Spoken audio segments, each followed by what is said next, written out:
ইডলি বানানোর জন্য আমি চাল ভিজিয়ে রেখেছিলাম, বিউলির ডাল, আলো আতপ চাল আর সেদ্ধ চাল মিশিয়ে এটা ভিজিয়ে রেখেছিলাম। একবার পেস্ট করে নিয়েছি আর একবার পেস্ট করে নেব। একটা স্মুথ বেটার তৈরি করেছি, দেখুন।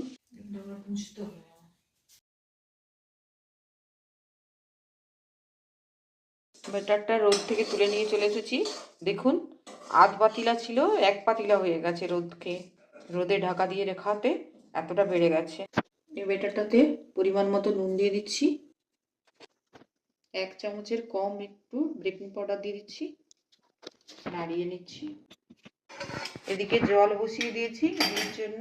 এগুলোই তেল ব্রাশ করে নিয়েছি পাতিগুলোতে, ইডলির পাতিগুলোতে। হয়ে গেছে, এটা একদম ফুলে উঠেছে। এবার এই মতো অবস্থায় আমি এই বাটিগুলোতে দিয়ে দিচ্ছি। একটু অল্প করে দিতে হবে কারণ এটা ফুলবে। এইভাবে আমি সব বাটিগুলোতে দিয়ে ফিরে আসছি। প্লেটগুলোতে দেওয়া হয়ে গেছে, এবার ঢাকনা দিয়ে দেবো।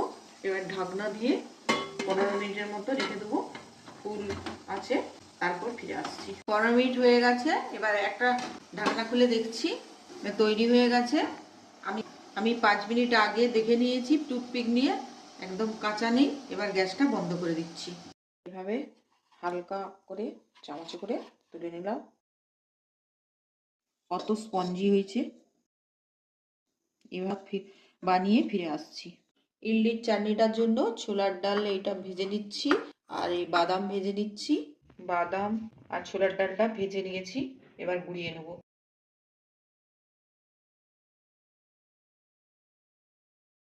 তড়কা লাগিয়ে দিচ্ছি চাটনিটা। তেল দিয়ে দিয়েছি, সরষে দানা একটু বেশি করে দিলাম।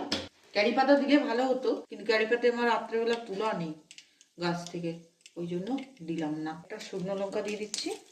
সর্ষেগুলো ভাজা হয়ে গেছে, তিলবিল করছে। এবার সর্ষেগুলো তিলবিল করছে, ভাজা হয়ে গেছে। এবার অফ করে দিচ্ছি গ্যাসটা। এবার একটু নেড়ে দিচ্ছি। চাটনি রেডি। এবার টেস্ট করতে দিচ্ছি। দেখুন কত জালিদার হয়েছে। দেখো তো ইডলি কেমন হয়েছে, একদম চাটনির সঙ্গে।